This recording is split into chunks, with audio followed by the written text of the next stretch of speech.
Beautiful energy, that I am essence. The energy of the Lord that is here in this place is also here in your heart, here expressing in your life through and as you. Each and every moment of each and every day, you have the opportunity to choose. The opportunity to choose new ways of being that are more aligned with the truth of your God essence, your God self. And yet each day we have the opportunity to know that we are God by laying down those lower energies, those cares, those concerns, those worries, those upsets, by facing our shame, by forgiving ourselves for our regrets, and by walking down a new street, saying hello again to the truth of who we are, our I am essence. We've been on a journey these past several weeks discovering the power of who we really are. And this morning we are here to do that yet again and again as spiritual family, stepping into the truth of our I am nature, our I am essence, knowing that we are here to express and magnify the glory of God. And so it is. Amen.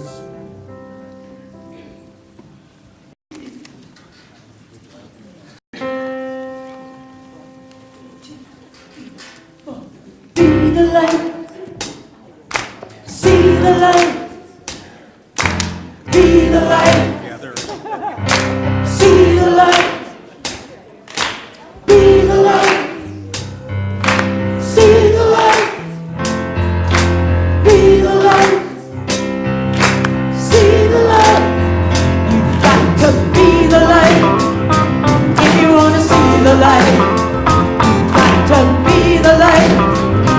If you wanna see the light, you've got to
Be the light. Good morning, everyone. Good morning, Unity on the River. My name is Jackie Woodside, and I will be celebrating services with you this morning. I am on the Board of Trustees here at Unity on the River, and I'm also a speaker and spiritual teacher around the country in the Unity movement, among a few other things that I also do.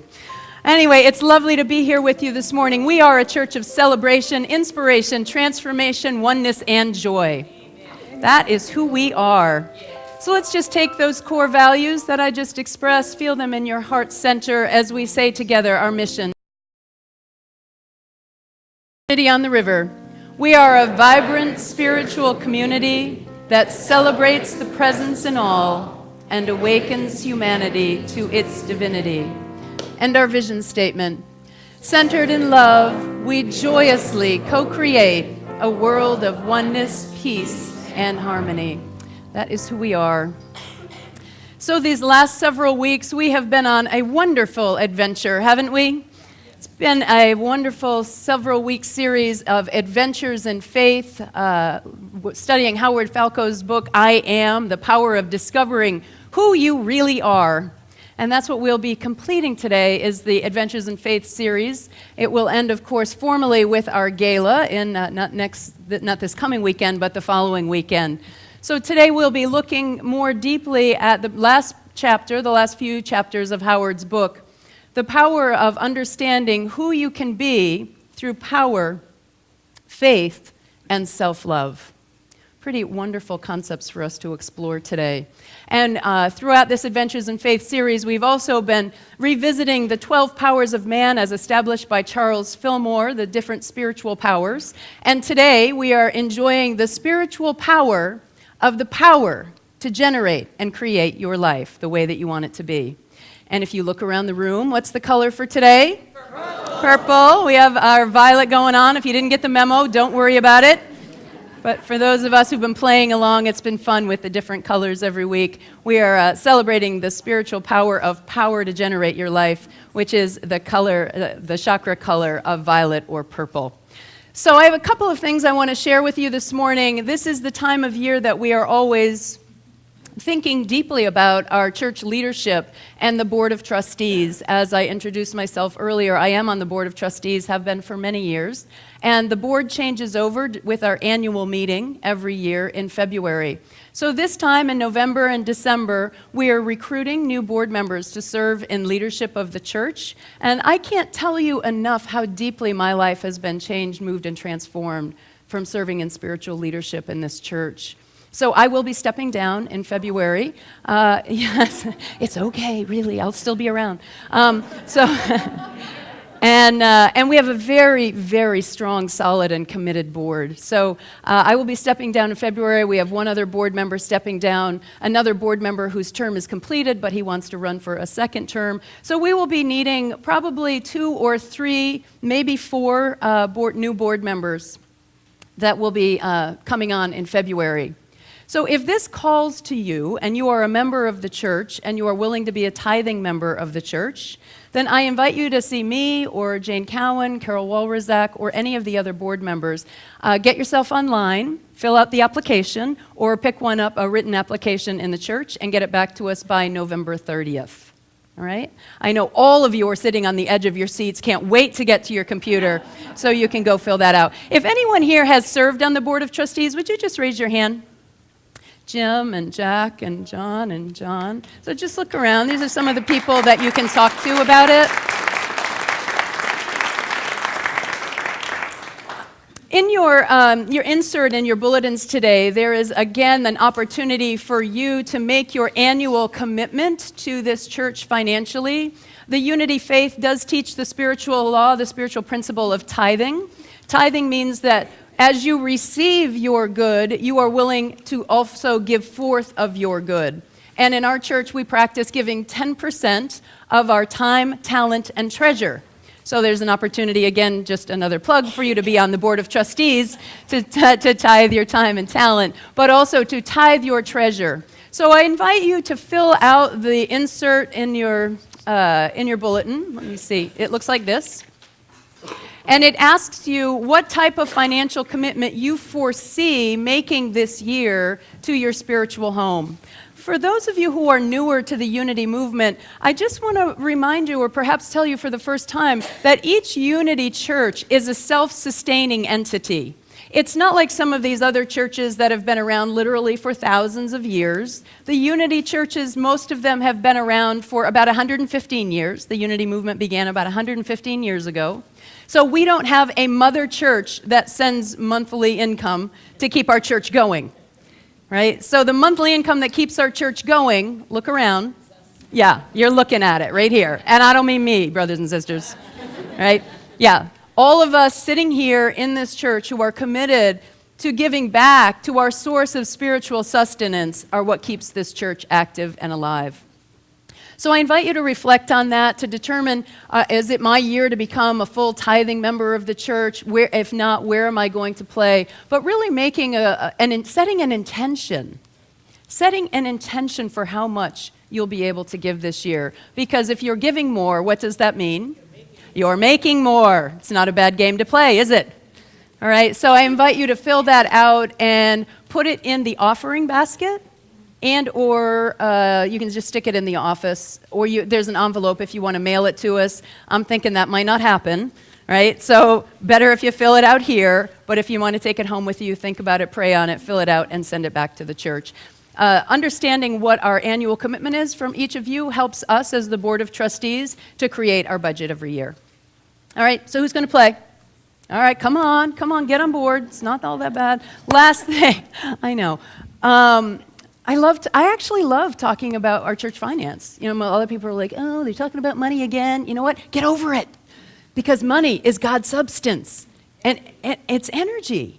The more that I have to give means the more that I'm receiving, and the more that I'm receiving means the more that I'm giving good to the world. And that's the game that we're here to play.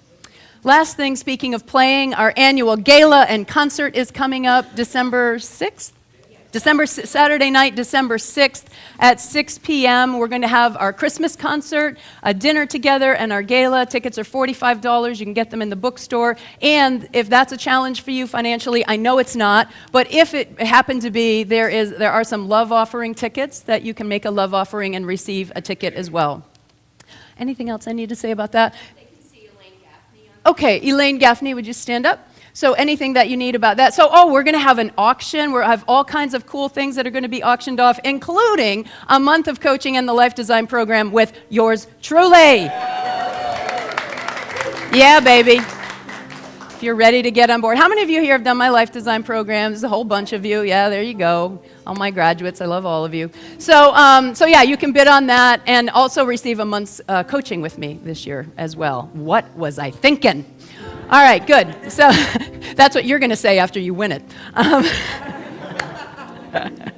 So what am I doing next? Okay, good. So we have been studying Howard Falco's book. I just want to talk a little bit more about what the talk is going to be about today. These last 3 chapters of Howard's book are about creating your life through the power of making a new choice of being. You only get to talk like this at a Unity church, you realize. The power of making a new choice of who you're being, the faith to take action around those choices, and then culminating that with a sense of self-love. So I invite you to just start thinking a little bit about your life, your choices of being, your sense of self-love, and the actions that God may want to be taking through you. That's what we're going to be talking about in our talk today. So this is the time in our service where we welcome anyone who's perhaps celebrating with us for the first time today. If this is your first day visiting us at Unity on the River, if you could please just raise your hand. Someone will bring you a flower. Welcome, there in the back. And over here, are you a friend of Elaine's? Wow, nice of you to come anyway. That's really good. Just see me later. I'll give you that monthly payment. Yeah, I'll give you that monthly payment a little later. Okay. Elaine and I are on the board together, so we play around with each other a lot. Welcome. Hi. Welcome back there. So anyone who is visiting with us for the first time, we invite you to join us for fellowship next door after services are over. And please know that we do welcome all paths to God here at Unity, and your presence certainly enriches our experience of our service today. So thank you for being here with us.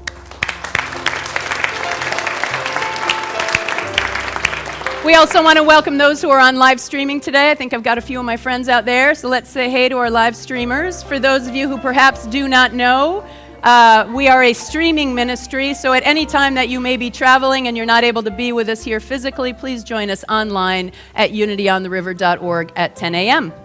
All right, great. Carol, I think that's you. I didn't sound check this. Oops. There you go.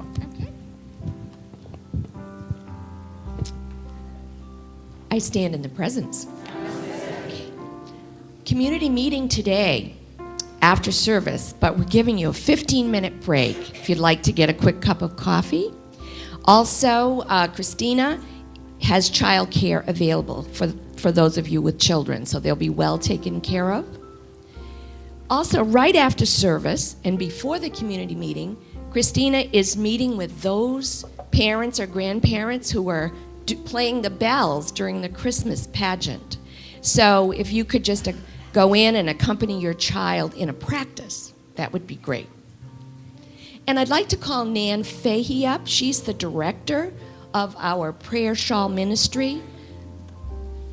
I think it was when Michael was here, I announced that we were down to 0 prayer shawls. And look at this.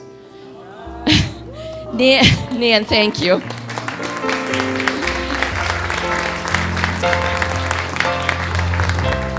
Just so you know, Nan did make these 3 shawls. She also works with a friend who happens to be an Episcopalian, but comes and crochets and knits with her, and then donates some to us, which we appreciate.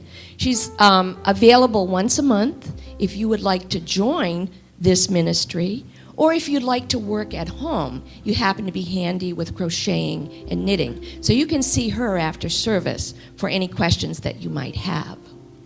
But meanwhile, I thought it would be a good idea to do a blessing over these shawls. So if you just want to hold your hands up.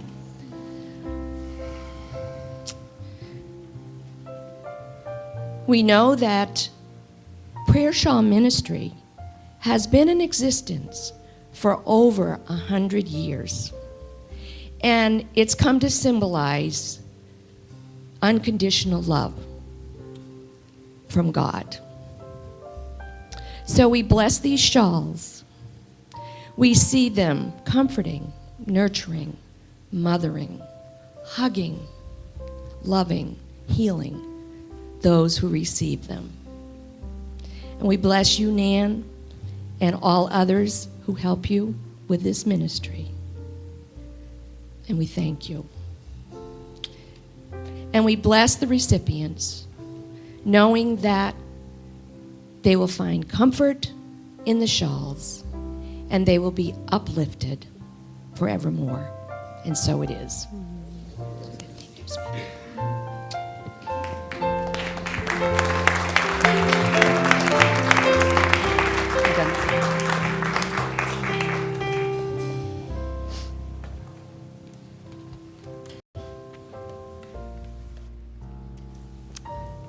Nan, thank you. That's so awesome that you do that. Am I on? Okay. I have a shawl that my grandmother knitted for me when I was a little girl, and I still have it. And just one of those items that I can't let go of. So I know how special those things that are made with the hearts and the hands of those that love us are. So thank you for blessing people and blessing our ministry through that. It's really beautiful. This is the time in our service that we greet one another in love. In our ministry, as many of you know, we greet one another with the simple word namaste, which means the divine in me greets and recognizes the divine in you. Or sometimes we simply say, I see you. So I greet each of you today with love, namaste. Feel free to greet one another with a handshake or a hug.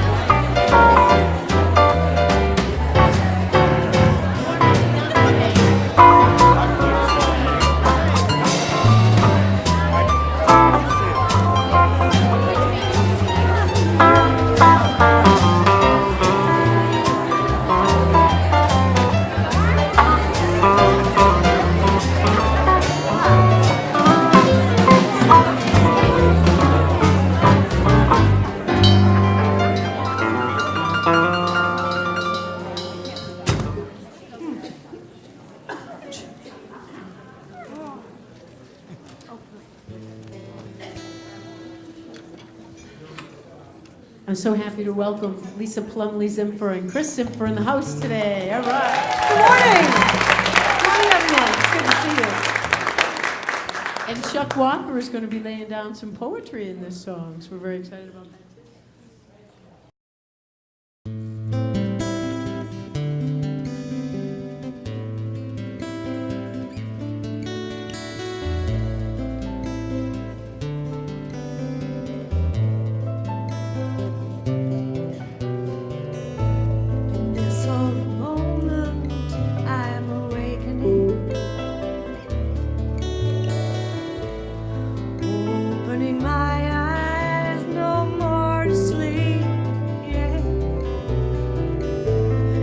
Separation, God is everything. I'm living in the love that is the truth, and I'm lifted up as I surrender, and there is only one love.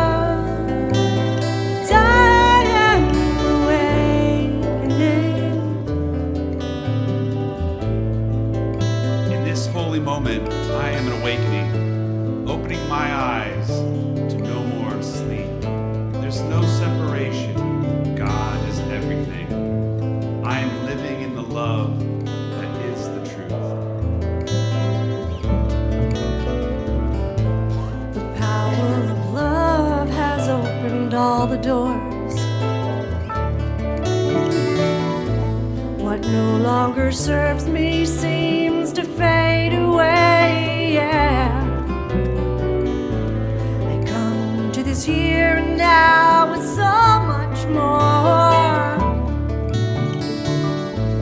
as I give myself to God each day, and I'm lifted up as I surrender, and there is only one love, and I am awakening.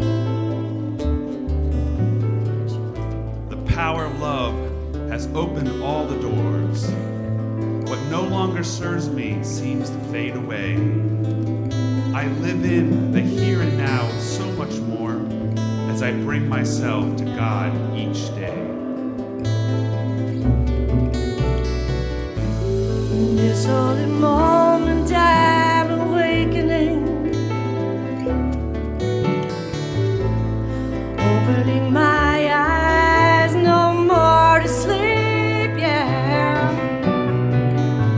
There's no separation, God is everything.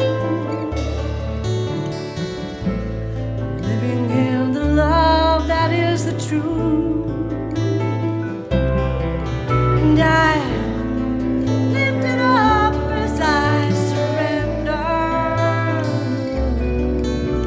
and there is only one love, and I am awakening, In this holy moment, and I am awakening. my eyes are open. No separation. And I am awakening. Oh,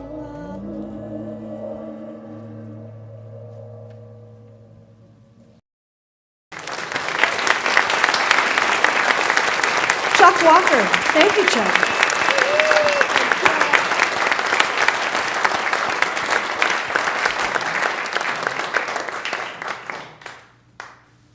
Wow. Really powerful. Feel the vibration of that. Thank you, Lisah. You wrote that song. Chris and you wrote it. Beautiful. You guys are so incredibly talented. It's really hard to describe how blessed we are by this ministry. You know, I know last week Michael Mirdad was here and he said that this is one of the top 3 churches in the world that he enjoys being at. And I also travel around the country speaking at Unity churches, and there's really something incredibly special about who we are and what we're doing together. So, and it's so much that.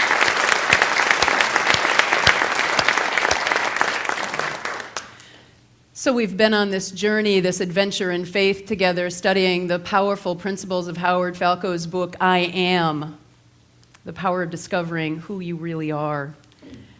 That is what our life is about, isn't it? We are on this journey of awakening from the depths of our I am identity and our personality and our personal affairs and our upsets and our trials and our struggles to our I am essence, the truth of who we really are.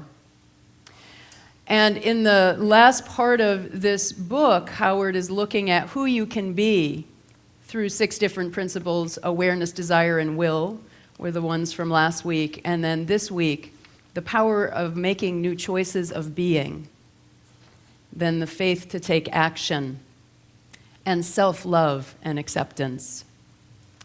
So it begs this question then that we'll inquire into today: who am I?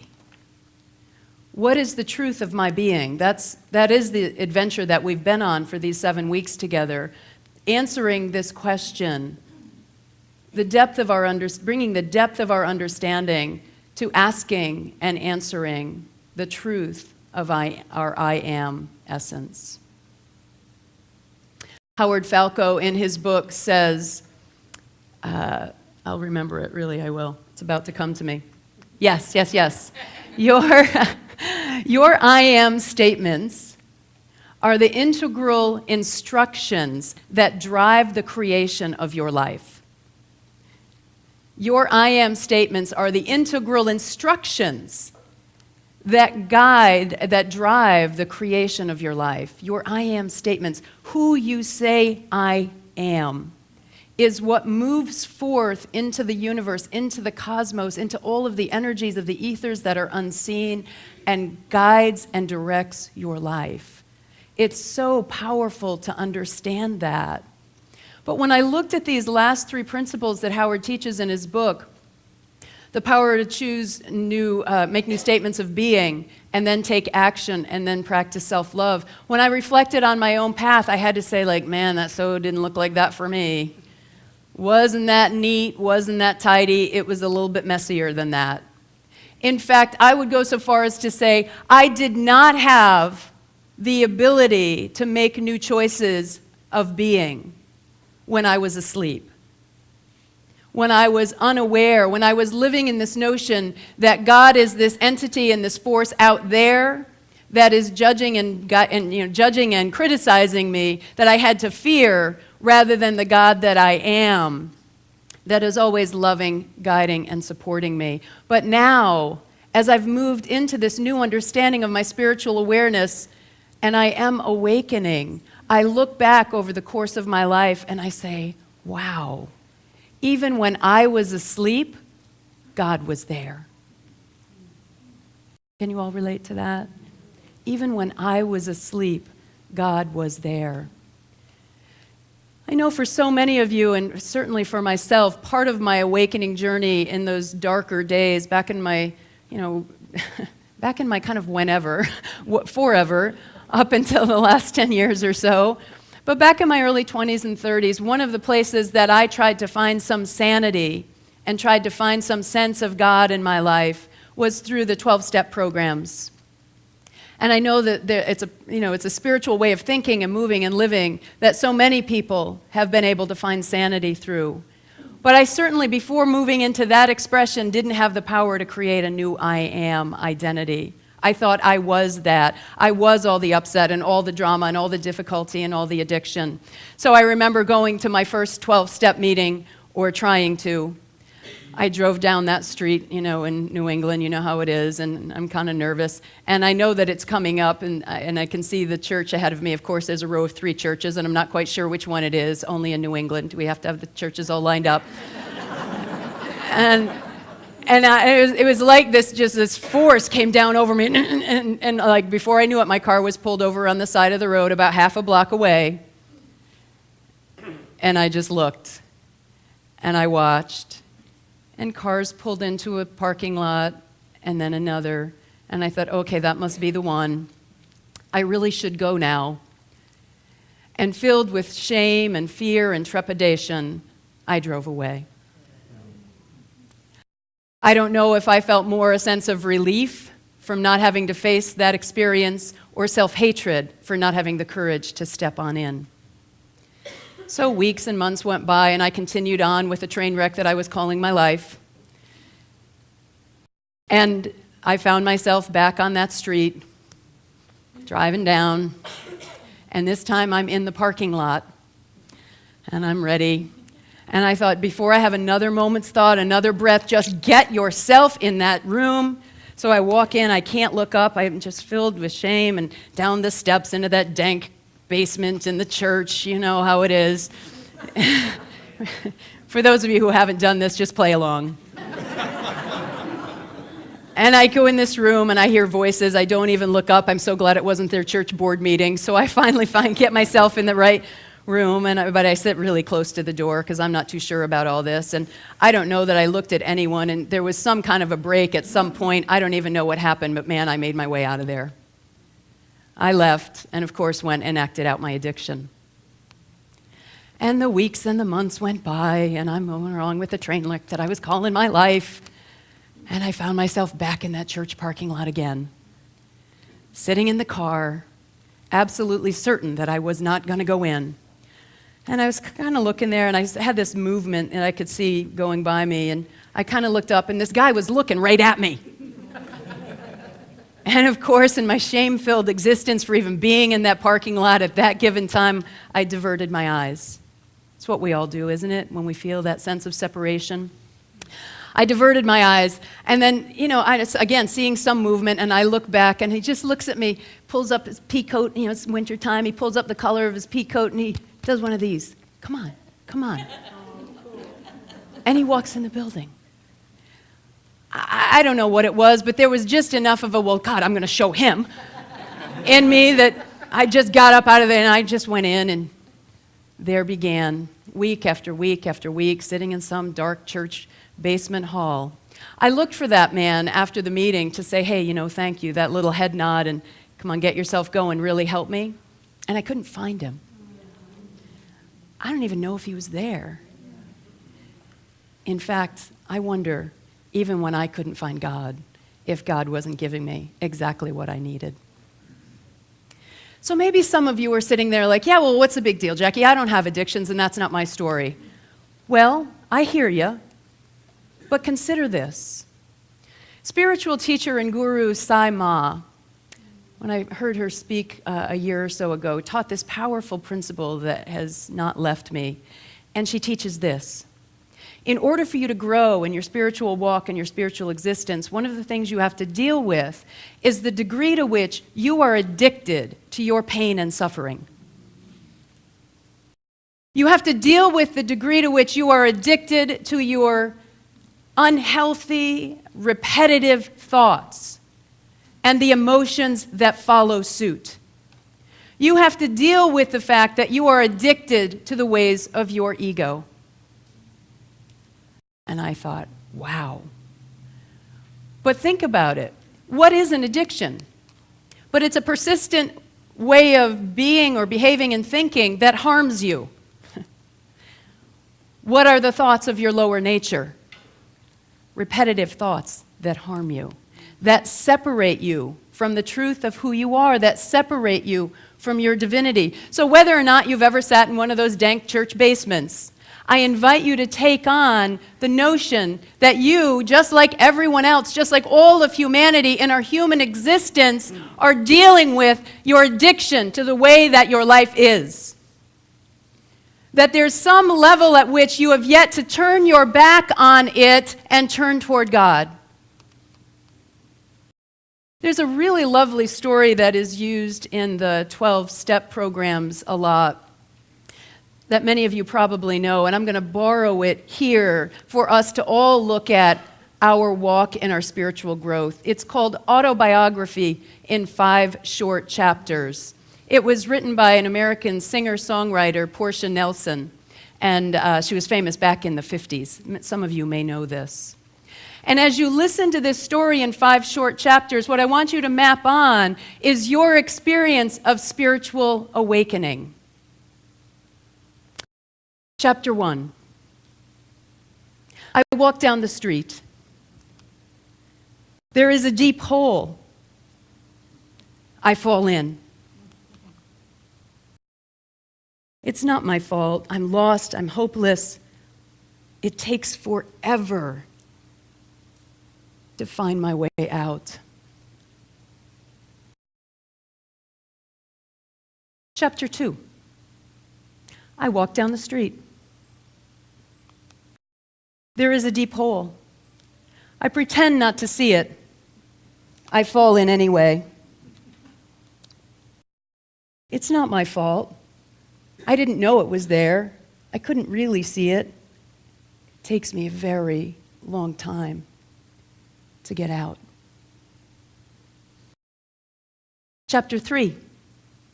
I walk down the street. There is a deep hole. I see it. I fall in anyway. It's a habit. I know where I am. I know what I'm doing.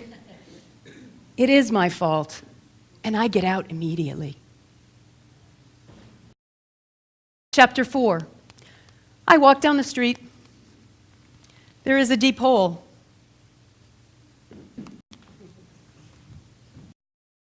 I walk around it. Chapter 5. I walk down a different street.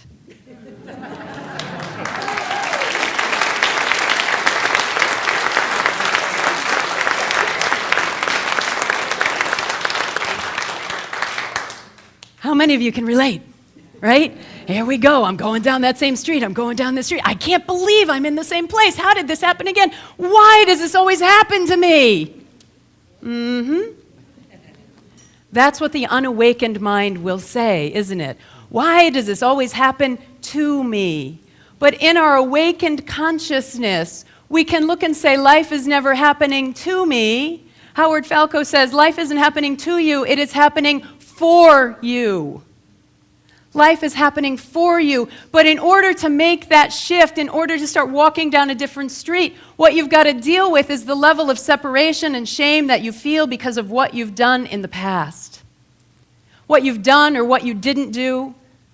The ways that you feel the littleness of your being because of something that you did. Maybe 2 or 3 things that you did.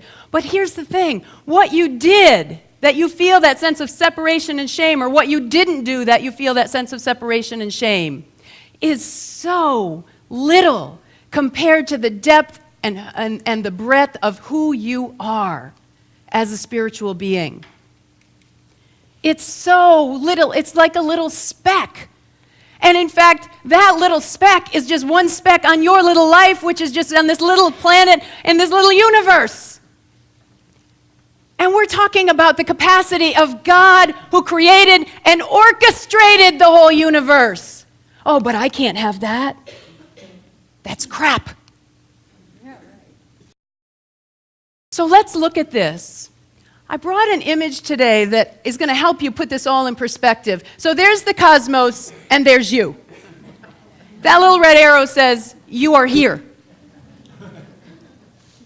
The cosmos is so enormous that we can't even see or fathom the whole of it. And in fact, it is expanding at ever-increasing rates. So can your consciousness. Back to the divinity from which you came. But it can't do so if you are living like that speck of shame is the whole of who you are. Just in case you're wondering, yes, I am speaking to you. That speck of shame that holds you and binds you to your lower nature, rather than saying, yeah, I did that. I wish I didn't. But the whole cosmos is orchestrated by God, and God orchestrates my life. Now, that's not to condone the crappy things that any of us have done. It's not to say, no big deal, go do it again. No, it is to say that all of the things that have happened in your life right up till now have been perfectly and divinely orchestrated for your awakening. How do I know that? Because you're here. Because you are here. In these last few talks that I gave, and by the way, I've been having a wonderful time with you all giving these talks lately. My last one, until Reverend Ogan begins, is 2 weeks from today, and it's really been lovely. But in my last couple... Oh, thank you, Keith. Thank you.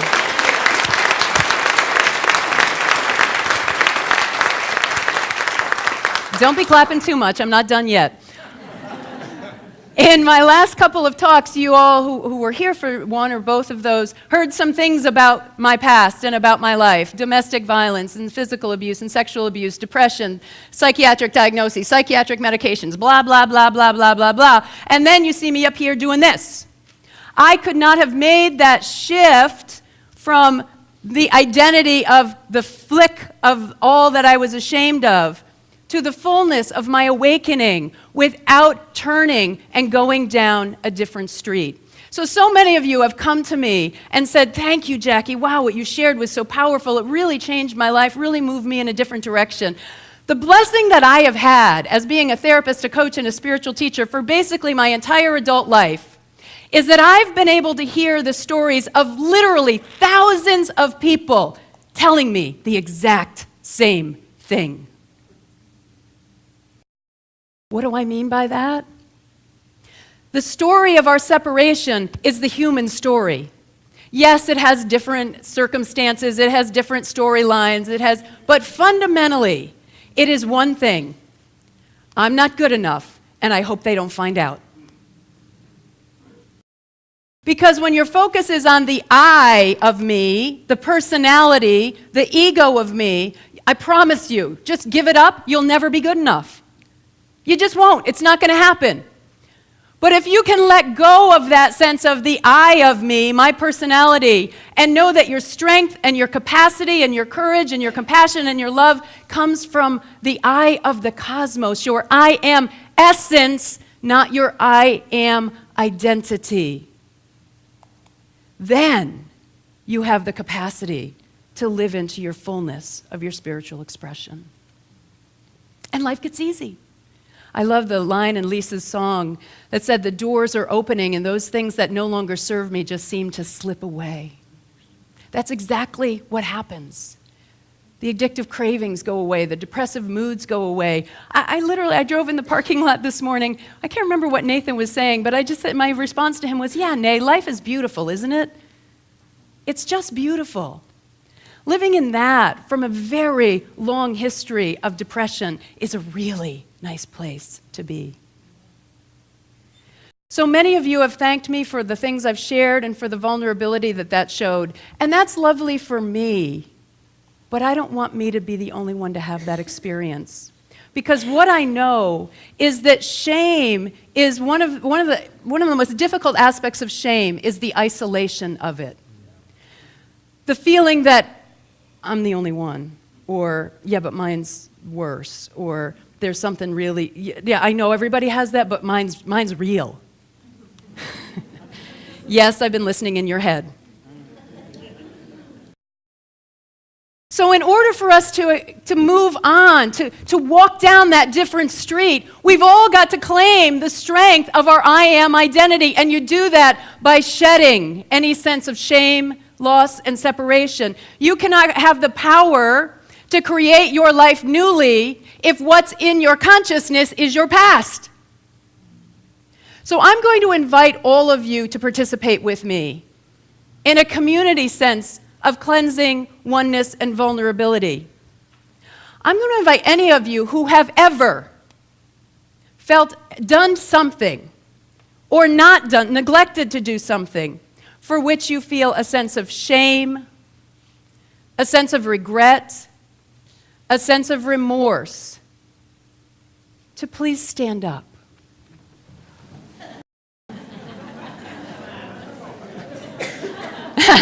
John's like, I'm not admitting that.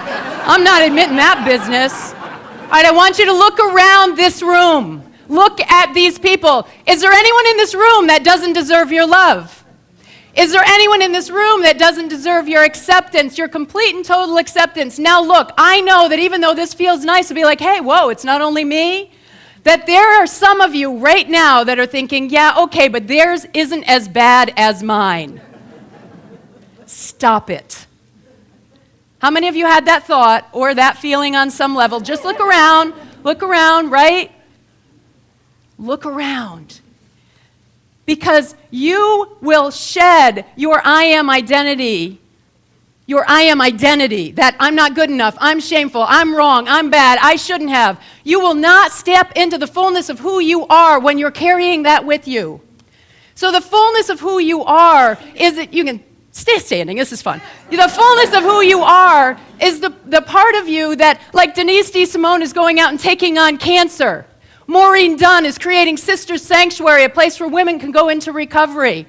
The people, Shipley Allenson created Unity on the River so that all of us could come here and stand. Torch, creating a new music center where people can heal and grow spiritually and consciousness through music. And every single one of you are making your contribution. That is the fullness of who you are. The rest of that stuff, it's crap. It is about as big as take your tiny little finger, look at the end of it. The end right here. Now imagine I have a pen and I'm putting a dot on that tiny little finger. Your shame and separation is that big. I invite you, flick it off. Look around the room and enjoy knowing that you are one with this community, with the love, with the compassion, with the acceptance of your I am identity. And thank your brothers and sisters for being in community with you. Thank you.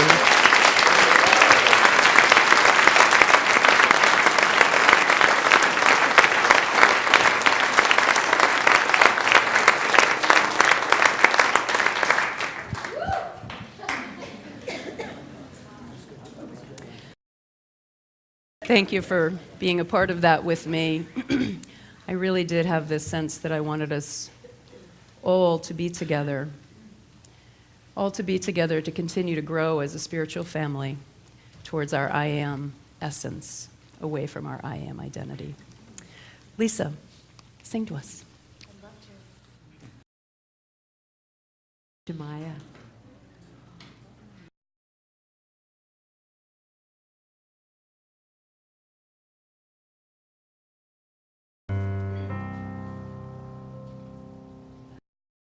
In the silence I shall go. In the stillness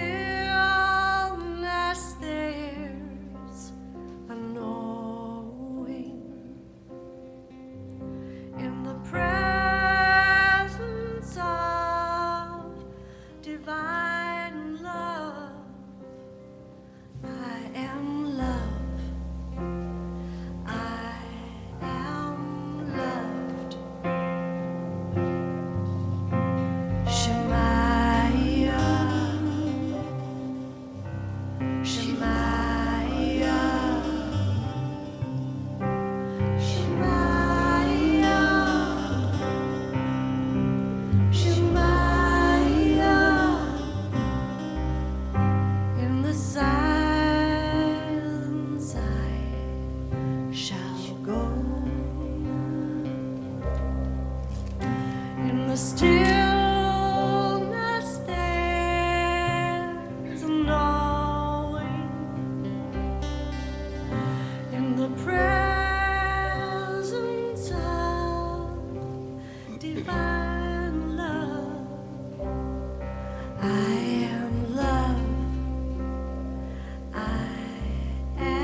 I am loved.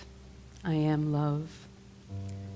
Take the energy of that statement into your heart center and affirm your sense of self-love, which is the gateway to creating a new sense of your I am essence, to living from that place of God-centeredness.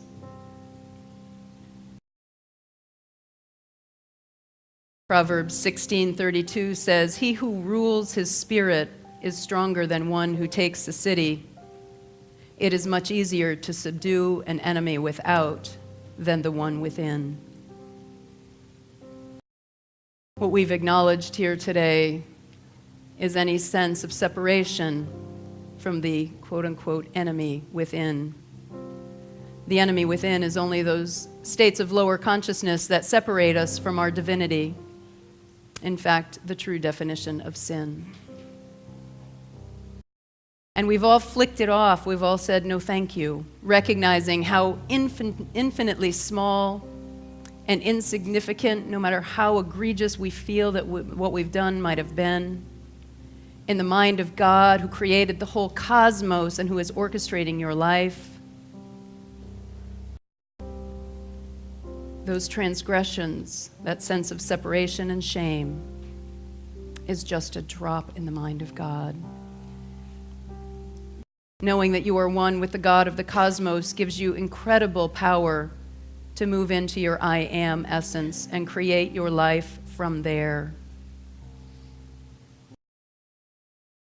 So as we move into the silence, I invite you to keep your heart and mind open, because once you drop the cloak of your shame and run from it, all manner of heaven and earth will open up at your feet to create the life that you were born to live. Take this now into the silence.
We are lifted up together in the truth of our I am essence.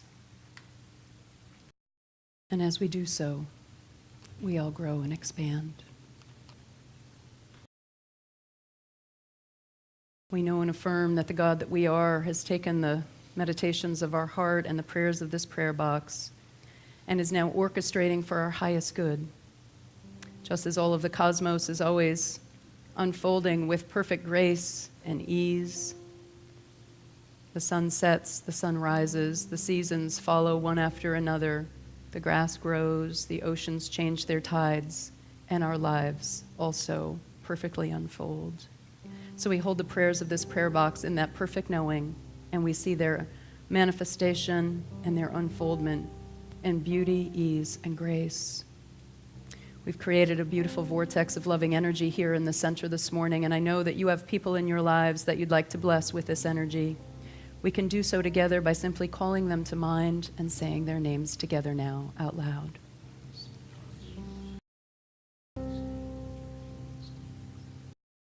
We call to mind the author of the book that we've been studying, Howard Falco, and we ask blessings upon him and his ministry, his continued work, and his family.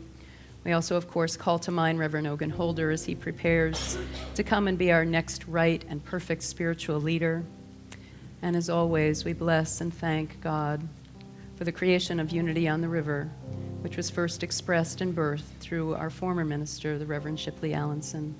We've all been so touched together by our love, by this family, and by our spiritual community. And it is with humility and with gratitude that we simply say, thank you, God. Thank you.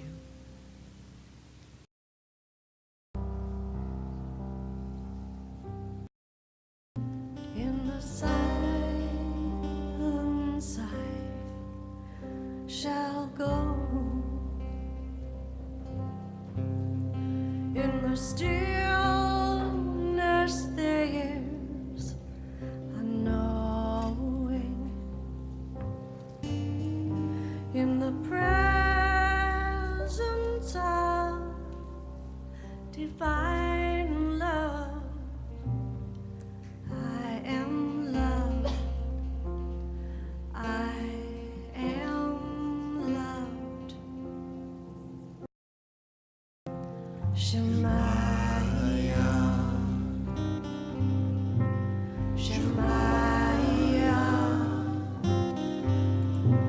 Shemaiah, Shemaiah. In the silence I shall go, in the stillness there's knowing, in the presence of divine love. I am loved. I am loved. Shemaiah, Shemaiah,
The energy is so still, it feels like when I'm waking from a nap and I'm not quite ready to move yet. Lovely, Lisah, thank you. And I think I'm recalling correctly that you also wrote that. Thank you for sharing your talents with us. This is the time in our service that we prepare to receive our tithes and offerings, but before we do that, let's also please be aware that we have chaplains here as part of our ministry who are willing to stay after services with you and hold you in prayer. So if the chaplains would please be recognized, October over there, and if you'd like to stand and be recognized, that's great. So we have 3 chaplains who are holding sacred space during this ministry time and who also will be happy to sit with you. Oh, great, thank you. There's the 4th one. I knew there had to be a 4th one, Laurel. They sit with you to share a celebration and a joy or any care and concern, although we flicked that off our finger during the service, so chaplains, you're probably good to go today. Let's say the blessings of the tithes and offering together. Divine love, as me, blesses and multiplies all that I am, all that I have, all that I give, and all that I receive. Well, we have a nice Thanksgiving treat today. Heath's going to do a song for us now, and it's called I'm Grateful. And you'll be able to catch on. I'm grateful.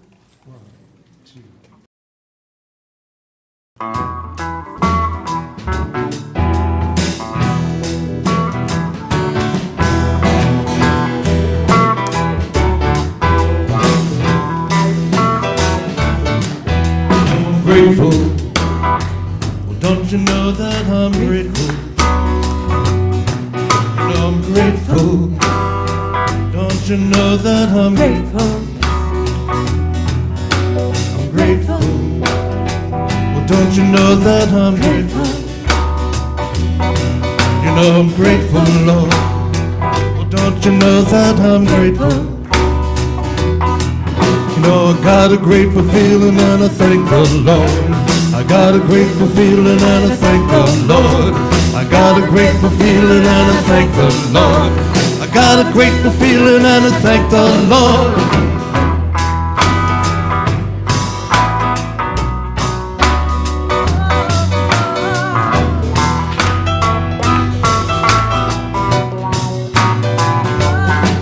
You know I'm hopeful. Well, don't you know that I'm hopeful? You know I'm hopeful, yeah. Well, don't you know that I'm hopeful? I'm hopeful. Well, don't you know that I'm hopeful? You know that I'm hopeful, Lord. Well, don't you know that I'm hopeful? I got a hopeful feeling and I thank the Lord. I got a hopeful feeling and I thank the Lord. I got a hopeful feeling and I thank the Lord. I got a grateful feeling and I thank the Lord.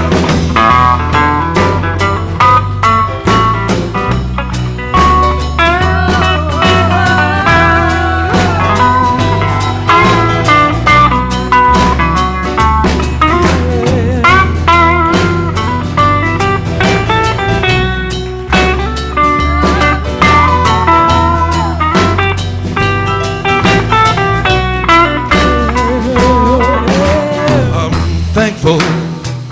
Don't you know that I'm thankful? I'm thankful, Lord. Well, don't you know that I'm thankful? Thankful, yeah. Well, don't you know that I'm thankful? I'm thankful. Well, don't you know that I'm thankful? Got a thankful feeling and I thank the Lord. I got a grateful feeling and I thank the Lord. I got a grateful feeling and I thank the Lord. I got a grateful feeling and I thank the Lord. That's a picture.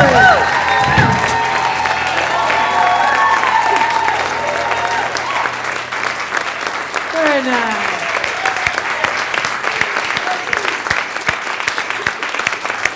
Woo! Hey, Keith, that was awesome.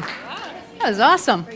Wow, the energy in this place is amazing. We thank you, sweet Spirit, for these gifts that have now been brought forth. We know and affirm that from our hearts, our hands, and our loving minds, these gifts go out into the world, elevating the consciousness of humanity, creating a more loving world for all of us to enjoy. And so it is. Thank you, Taya. Thank you, Karen, both students of mine who I love so much. Appreciate you guys being here. Speaking of students of mine that I love so much, one of my former life design graduates and her silly husband have decided that they're moving on. And I'm just so saddened by this. So sad and happy, of course. It's a manifestation for both of you in your lives. Cindy Denson and Craig Hopkins, who have been with us for so many years, have really been instrumental in the growth and the leadership of this church. Cindy and I served on the Board of Trustees together back in the day. You've also served as a chaplain. I think you've given some talks here on Wednesday nights, PowerPoint. And Craig, have you been in leadership at all, or you just kind of hang around?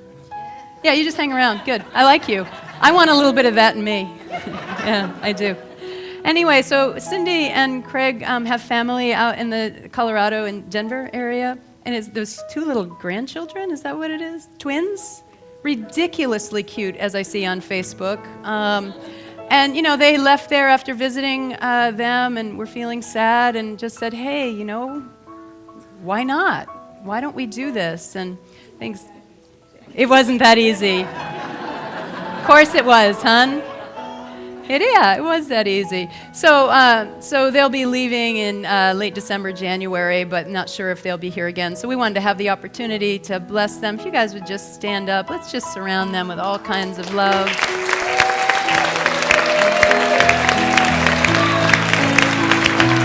Wow. Cindy and Craig, we love you.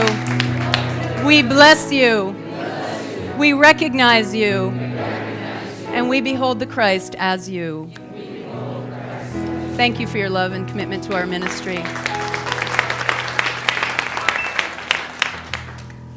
Now, nobody else get that silly notion about moving on from here, all right? I had to do that just 2 weeks ago as we sent off, Lori, a couple weeks ago. She went to Florida, and now you guys are going off to Colorado.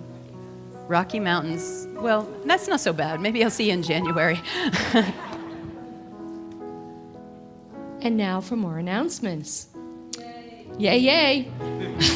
I can tell. All right, next Sunday, Reverend Denise DeSimone will be with us as our guest speaker.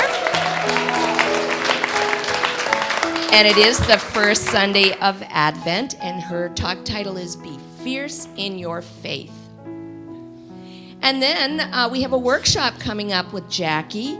She will be speaking on December 14th, as she said. It's probably the last time she'll talk. You know, Ogun is coming. But her workshop is part 2, why you have yet to experience the reality you desire and what to do about it starting today. Now, she did part 1 at a time when she was in the transformation room. I believe there were about 30 people there. It was packed. And this is part 2, but I think anybody can attend. They don't have to have gone to part 1. Right. Okay. And today you can start your holiday shopping in the bookstore. There are vendors, 3 vendors a week selling their goodies, arts and crafts. Also, you can sign up if they... Do you still have openings, Elaine? Do you know? To sign up? Okay, so just see her if you do photography or art of any kind or crafts. And then there is an art gallery holiday show, and it's the whole month of December.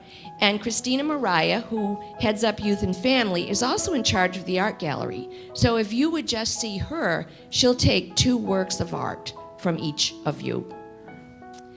And the teddy bear collection and delivery.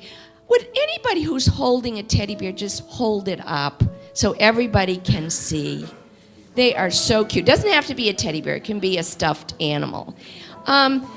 You'll see that we have a few, but we have over 100 people at the Amesbury Nursing Home. And the children take these teddy bears, and Brian Dozer sings carols to them, and everybody's invited, whoever would like to go. Need a lot of help. On the 14th. So we have 3 Sundays left to bring in either new or gently used stuffed animals. And the Thanksgiving potluck and service is coming up this week. It's a Wednesday evensong service. And the name of it, the talk, is Gratitude as a Way Through the Noise of Life with Chaplain Louise Kramer. There will be other chaplains taking part in the service. And you're invited to come to the potluck, which starts at 5:30, and the service is at 7. And if you want to help set up, you can come at 4:30. I didn't mention cleanup. I was just going to spring it on people. Okay, Christmas decorating. I understand Michelle Melou, where are you? Are you here today? Would you just stand so people can see you? She is taking charge of Christmas decorating. Thank you, Michelle. And we do have some helpers. But if you just want to drop in to decorate, you can do so. And that's Saturday, November 29th at 1. And then following that, you can all celebrate your decorating. Because there's a sounding circle that is from 7 to 10, and it's right here in the sanctuary. It's Unity sponsored.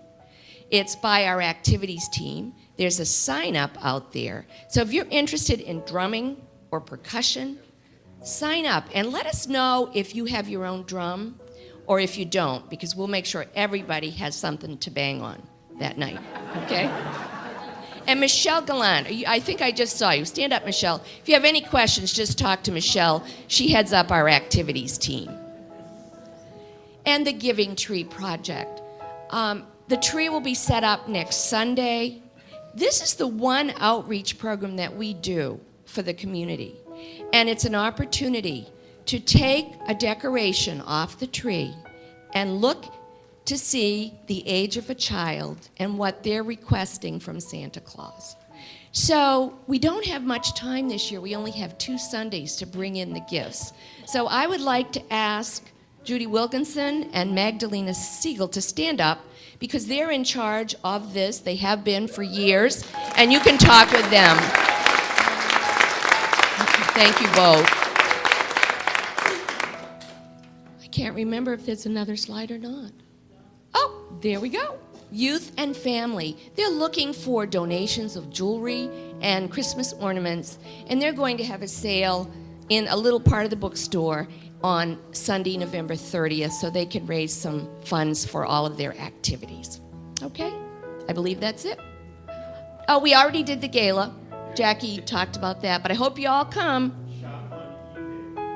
Shop. Amazon. Oh, that's a good one. Remember, if you shop, if you go to our website, unityontheriver.org, right down there on the right, there's a button you can press to be, it's an affiliate. We are an affiliate, and Unity gets 2 to 4% of whatever you buy. That's great. So did everybody get that? I know you're all going to do some holiday shopping on Amazon. Don't go to Amazon.com. Go to unityontheriver.org. On the right-hand bottom side, you're going to see Amazon logo. Click on that. It will go right to Amazon.com, I think directly to your account. It goes directly, so that it's one more step just going to our website and clicking. It will pull up your own account, but 2% to 4% of your shopping is a donation rate to our church. So it's really an important time to remember to do that, okay? So let's get on board with that. All right, it's been a lovely service, and we are so grateful for everyone who contributes to this ministry and to this service, for our music team, our sacred service coordinators, the PowerPoint team back there in the back. Thank you, Karen, for your work with me last night. I appreciate that. Our streaming team, Brian Dozer, as always, on sound. We love you and we appreciate you. Our music team, our hospitality, our greeters and ushers, bookstore, youth education. We so appreciate people who are with our family. I think there's one more. Yeah, there we go. Board of Trustees. Thank you to the Board of Trustees and everyone who just creates this ministry week after week. Let's have a little bit more music. Before we do, Jackie, I want to say thank you. That was one powerful. Oh, thank you. Thank you. Wow, thanks for getting that. Thank you.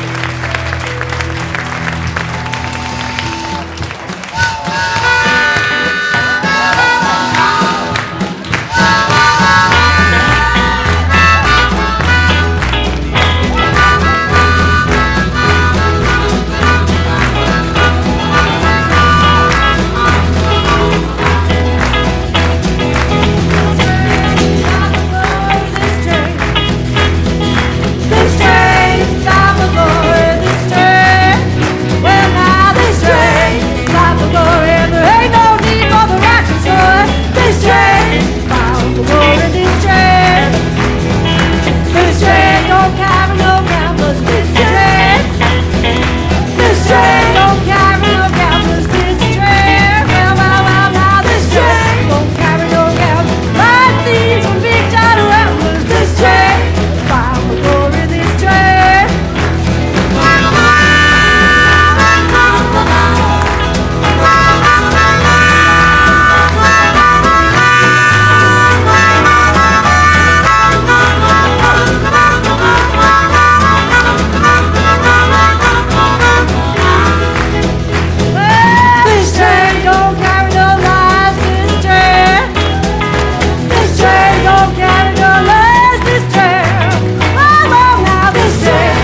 the truth of who we are. Remember, just flick it off and be bound for glory. Let's welcome in our youth and family ministries.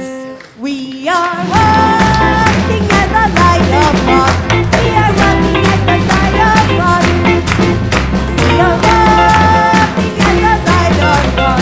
We are walking at the light of God. We are walking, walking, we are walking. Oh, we are walking at the light of God. We are walking, walking, we are walking. Oh, we are walking at the light of God. Good morning, everyone. Today we had a lot to be thankful for. Today, the first thing we had to be thankful for was Leslie Smith. Will you stand, Leslie? Stand up.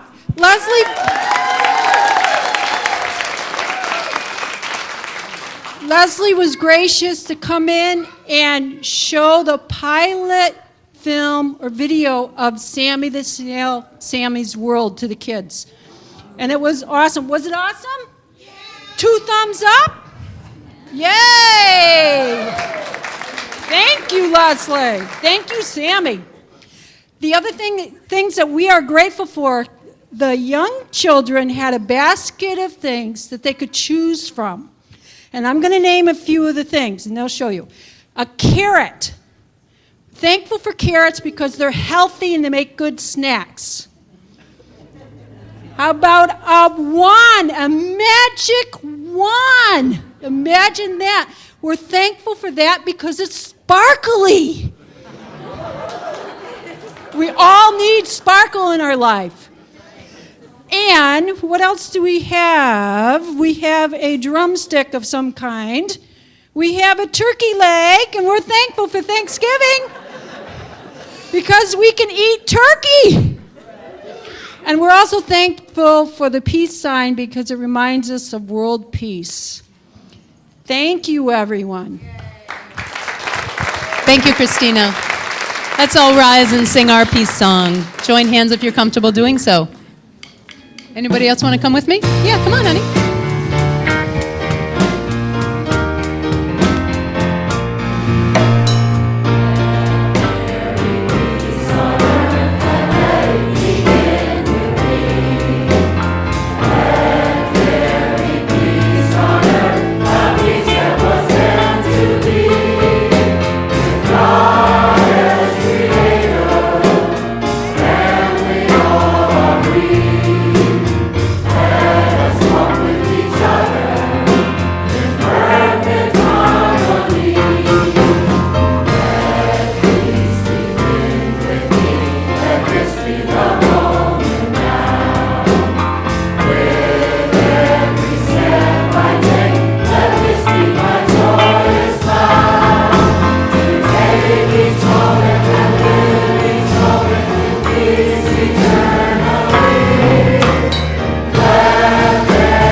We move forward from this day knowing that we can shed our identity in service of our I am essence, the truth of who we are.